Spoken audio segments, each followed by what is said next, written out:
How's it going, guys? Today I figured kind of running out of parts and out of motivation because it's about 10 degrees and snowing up here in Michigan and my propane tank keeps freezing. So I'll do a quick walk around of the Jeep and just kind of tell you where I've been at with it. So basically this started 2 or 3 years ago at Silver Lake. I've always had an issue with my rear drive shaft. Even when I had this Curry high pinion 9-inch in the factory drive shaft and slip yoke limiter or slip yoke, and it hit a couple whoops with some people in the back seat without the proper bump step set up, and you can kind of see right down in here the drive shaft caught loose on the rear U-joint and smacked the tub.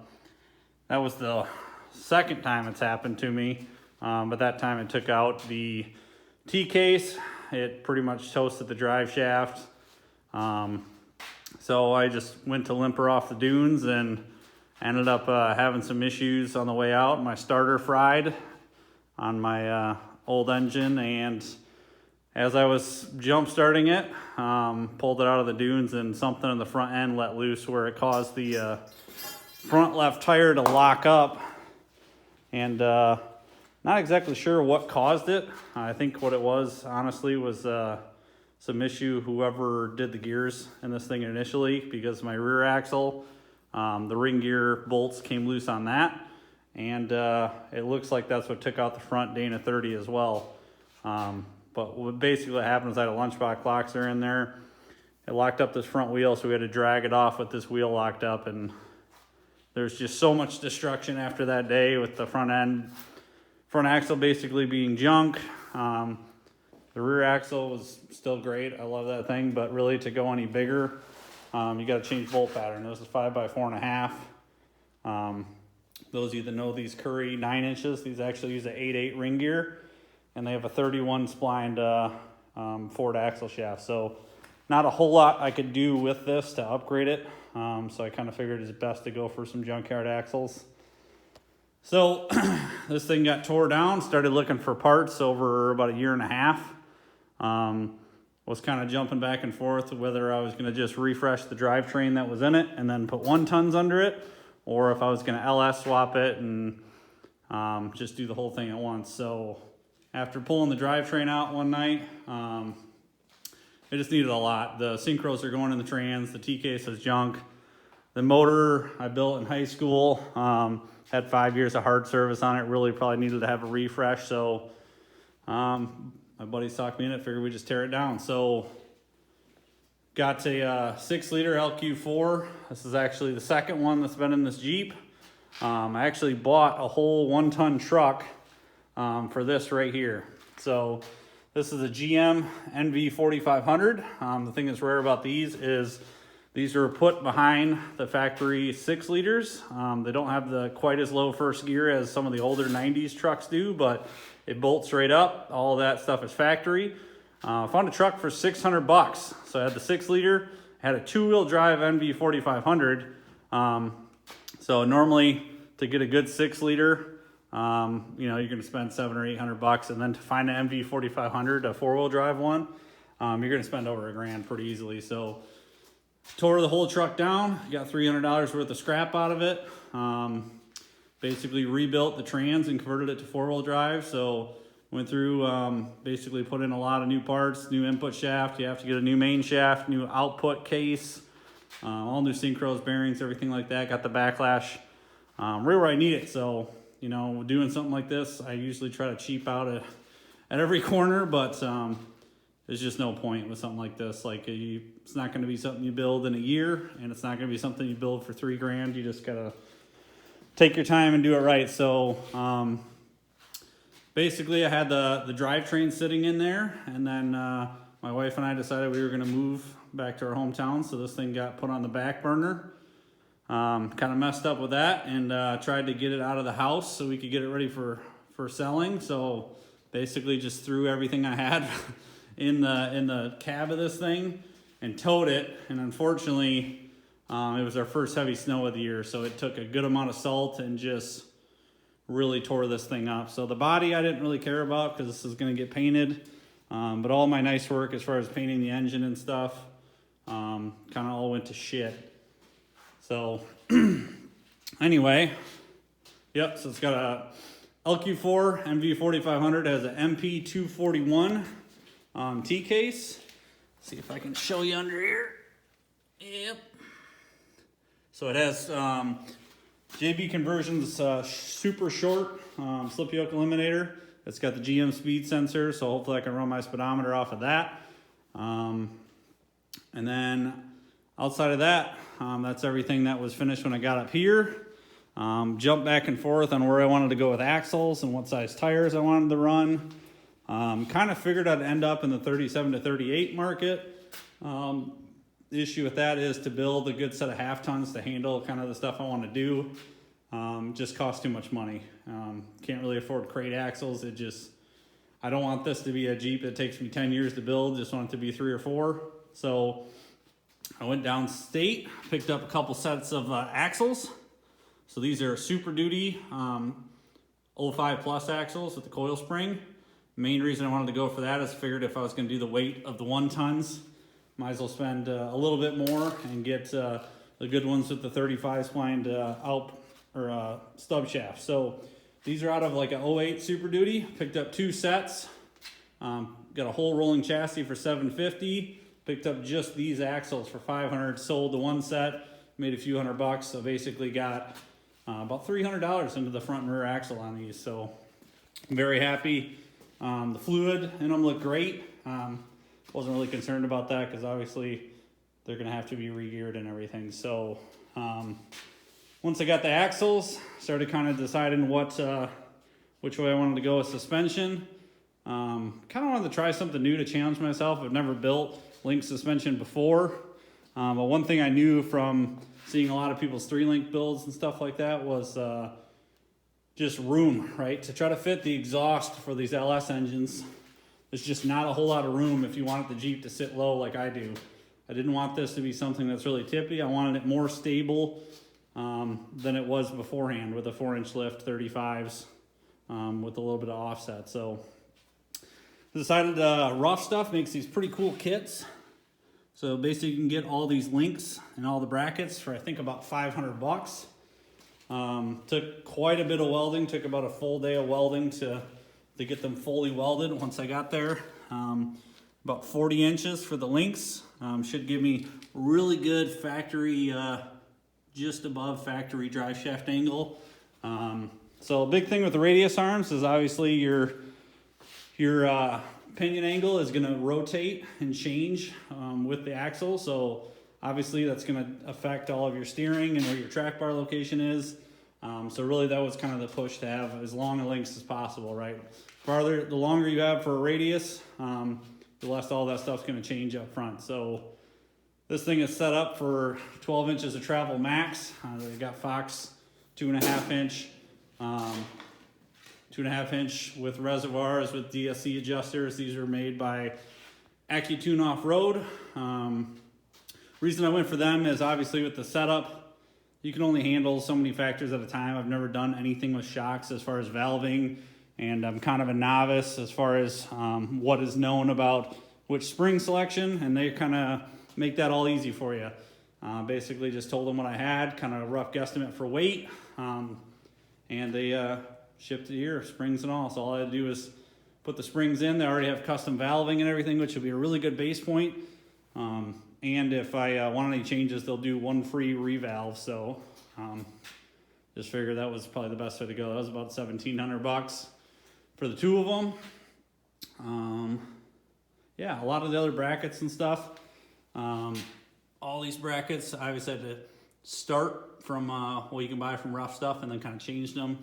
These coilover mounts are really nice. They just bolt right on. Took some brackets from Rough Stuff, cut these down to try to get the right clearance and stuff. Make sure they're not going to hit my diff. I'm going to have to make a new track bar for this because it will hit at about 10 inches of travel.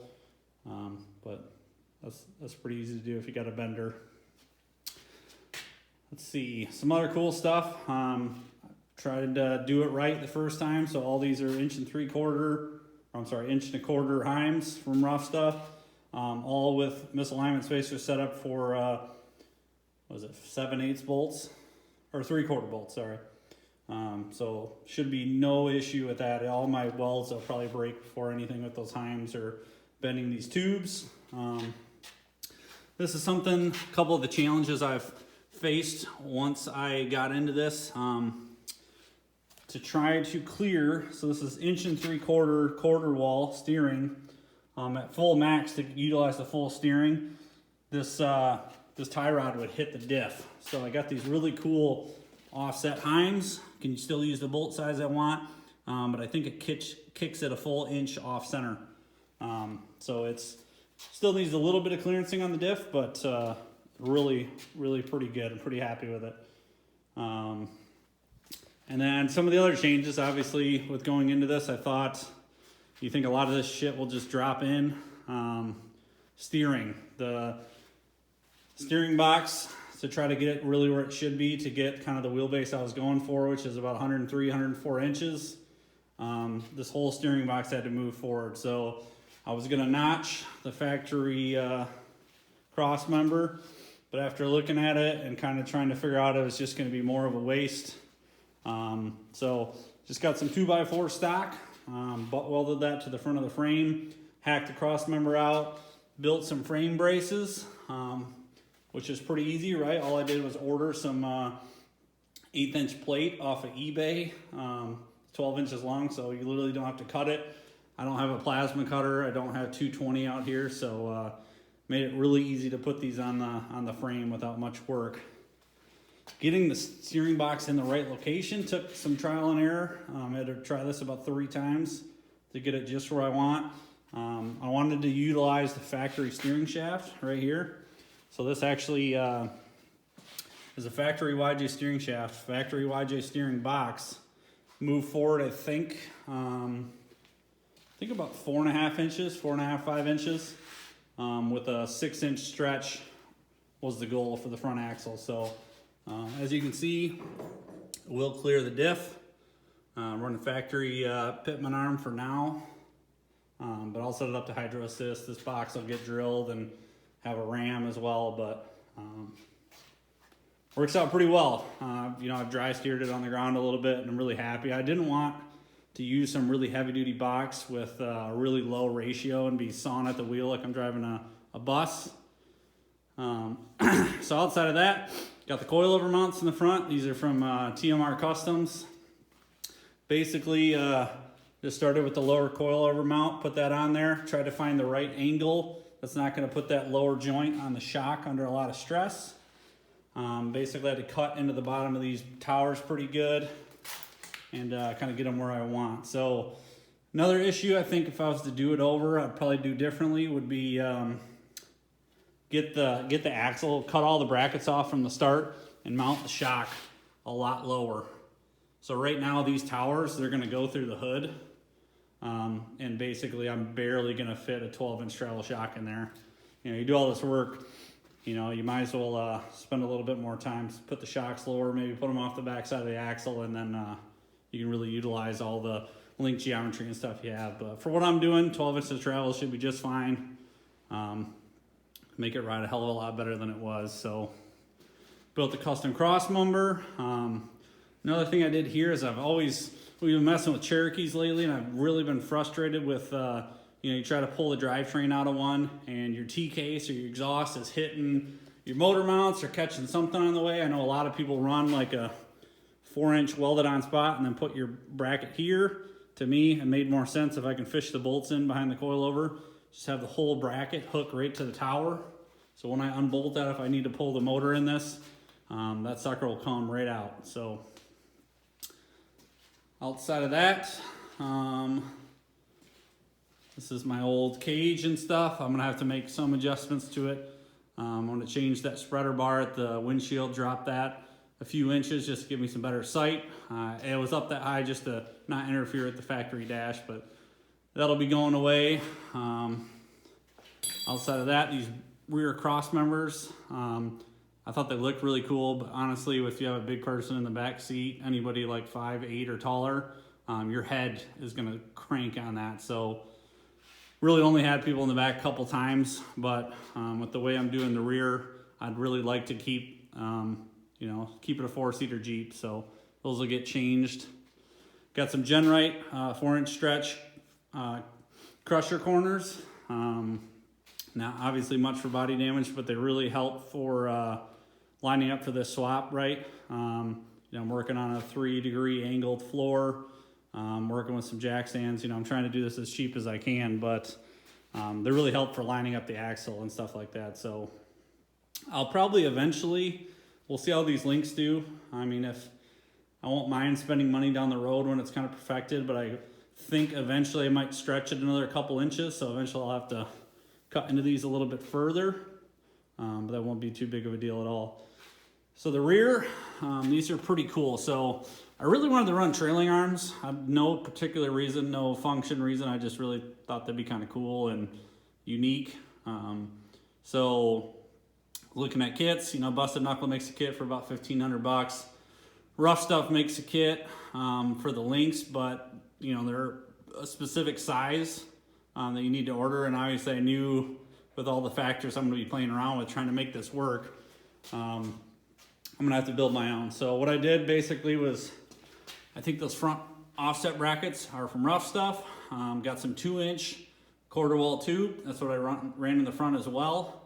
Rear 1.25 inch, but the front is actually a uniball setup. But what's really cool about this, if you look from the side, let me move this jack stand, you'll see that the lower shock eyelet right here is not in line with the bolt in the center line of the link. So what that does actually is, as you hit with the suspension, if you don't have that shock completely center line, which it won't, depending on how you hit the whoop, you're never gonna hit it perfectly square, it will actually deflect the shock one way or another. And what that will do if you have standard hind, front, and rear is it'll make that trailing arm twist, and you'll snap shock eyelets, you'll just tear a whole bunch of stuff up. So these are really cool. They're made by TMR. They're called Wobble links. So if you see right here, that's as far as it'll let them go. They're really cool looking. The thing I liked about that I watched from a Busted Knuckle video is when you have your shock eyelet like this above, when I get in the mud or dirt or whatever, I can just spray right down the center of this and wash it out. Or a lot of the trophy trucks, when they sit in line or they sit below, they're just a catch-all for dirt. They just sit in there, and dirt in a bushing like that will just start chewing away at your really nice shocks. So we'll see. Hopefully it works out, but not first time doing this. I'm sure there'll be some stuff I'll have to change later. But so the rear is a double triangulated 4-link. As you can imagine, I think the outside has about a 6 or 7 degree angle, and the inside, these interference is about 50 inches. So it does have a little bit of trickery that I'm gonna have to do to make these shocks work, because actually, as the suspension articulates, when you twist it side to side, normally if you have a perfectly triangulated 4-link, it just goes like this, right? These will actually sweep. So this tire, if I drop, if I stuff this side or drop this side out, it'll either sweep out or sweep in. For most vehicles, it's not gonna be a big deal. But really it's just packaging constraints for me. I didn't want to hack into the frame until now. I'm gonna have to hack into the frame. But that's kind of how this stuff goes. I was really trying to keep majority of the factory frame, but after I started getting into this, it's like, I'm never gonna return this thing back to stock. What's the point? So the next big project for that, I got a truss. It's made by somebody in Michigan, I think, Iron Man or something. Those TMR trailing arm brackets are pretty cool. So I bet I got probably $600 into those links right now. So I saved probably $800 to $1,000 by doing it myself. I'll let you know if that pays off. But right now you'll see I got these mock-up shocks. That ground section of the frame is where the shock mount's gonna go. I just got my new shock towers in from TMR to match the front. I, of course, had a set already over here, but they're just too short, and I just got a little anxious, I guess, about buying stuff, so I'll use those for something down the road. But so 12 inches to travel in the front. I'm planning on using a 12-inch travel shock in the rear. I'm doing some drive shaft angle measurements today to see if it's worth even trying to get a 14-inch coilover in there, because the drive shaft that I'm going to go with has a 45-degree max angle, once it's drooped out, not consistent running right. So I don't know if I can get to like 18 inches of travel or anything to be able to utilize those. I probably won't. With a 12-inch travel shock in there, I should get about 16 inches at the wheel. Right now, I think that is about 11 inches from full stuffed. The interference right now is the upper links will actually contact the tub. So I gotta decide if I'm gonna just leave it or if I'm gonna try to cut down this edge of the truss here and drop the truss maybe an inch or two to see if I can gain a little bit of up travel. I might do that just because the whole goal of this Jeep is to keep it as low as possible. I hated those people that just put really high lifts and put small tires on it, and they have like 2 foot in between the wheel and tire. You take a corner in a parking lot, you dump the thing on its side. So not really what I was going for. So yeah, factory rear right now. It's got a Sterling 10.5. Really cool thing about these that I read about, obviously it's way overkill. I'm never going to need it, but so you got a 10.5-inch ring gear in the rear, Super 60 up front. Depending on the certain gear ratio that you order, I'm going to run 5/38. You can actually get these from Dana for about $320 with a 10-inch ring gear. So 35 spline axles front and rear. You got full floating in the rear, so you can just buy spare shafts in the front. Same thing, I should be able to get these shafts at any Ford dealer. I can get them at any junkyard. I hated the idea of having custom shafts and then you break somewhere and you're kind of screwed, right? That'll kind of take away from that. So I think that's about it. No engine upgrades for now. Just doesn't make sense. My buddies are talking me into some common sense and saying don't be an idiot and try to have a built motor or something right from the get-go. Just get it running, and then we can always pull the motor, to clean it up a little bit better and maybe throw a cam, some headwork. Was going to throw a turbo. It's over in that box over there, but for the type of wheeling I do, it's not so much about the power. It's about, being to beat on it for quite some time, and I just don't think with the small engine bay and stuff there's a way to keep the heat from a turbo out of it. If I ever did anything, it'd probably be a little bit bigger naturally aspirated motor, maybe a 408 or something, or throw a LSA blower on there. But factory computer, had the wiring done by a guy in Lower Michigan as well. Just basically waiting for a dash to start really working on that stuff, but really trying to play with the seasons here and have this thing ready and all the fab work done sometime this summer to be able to tear it down, paint it, and hopefully have all the painting and finish work done by this fall. So next winter I can take my time, finish with the wiring, throw it all back together and have it ready for spring of 2022. But we'll see. This stuff is not cheap, and it's, I got a wife, can't blow all my money on this, but very happy with how it's turning out. It's been a very interesting project. I've been learning a lot about my own fab skills and trying to take more patience. I've been learning how to weld a lot better. I laughed, put an Instagram post up a while ago. That was one of my first welds. No prep work, stick welder, didn't know anything about settings, and just basically if I was shooting sparks, I was getting it done. So that was, I think junior or senior year of high school. This one right here, that's probably one of my better ones. Obviously I've moved on from the stick welder. I got this, my big purchase for this year was this Miller 220. Cost me a lot of money, but hopefully eventually learn how to TIG weld and stuff, and I'm never going to do it consistent enough. I don't plan on building a Jeep every year, so it should get me to do plenty for what I want to do. It's mocked up right now on some 37-inch Toyos that I got for $150 and shoved in my wife's Durango when she was sleeping. The whole spirit of this build has been cheap.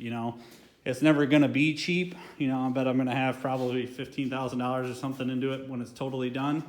But if you start and you just wait and you're patient when you're getting ready to build and getting all the big items, right? Like the first engine I bought out of that truck, right? So I got $600 truck, sold the rest of the chassis and the parts off it for $300. Gave my buddy a set of wheels and tires. So I got $300 on the drivetrain.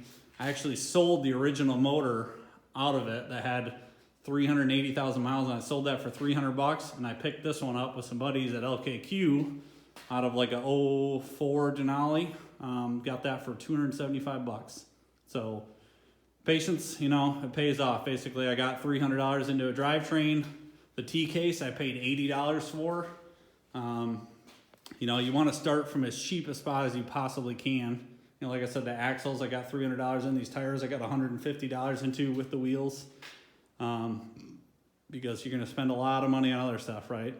I spend a lot on that welder. All these parts are not cheap. The shock's not cheap. All these bracketry and stuff, I probably spent a couple $1,000s at rough stuff. But, you know, at the end, I hope this is going to be my dream Jeep. My forever Jeep, unless I wreck it or something, but I don't plan on doing that. But just wanted to challenge myself, have something fun to build, and better do it now, you know, or I'll regret it. So this is it. I'll try to do an update maybe a couple months or something when I get some more time in. But right now, this winter, right now, my fingers about numb. I'm about ready to call it, go inside and sit by a fire. So feel free to comment or anything if you guys are interested on what's going on here. I'm by no means an expert, you know, take me for ideas, but you don't want to replicate everything I've done with this. So you guys have a good day. I appreciate you for watching. Thanks.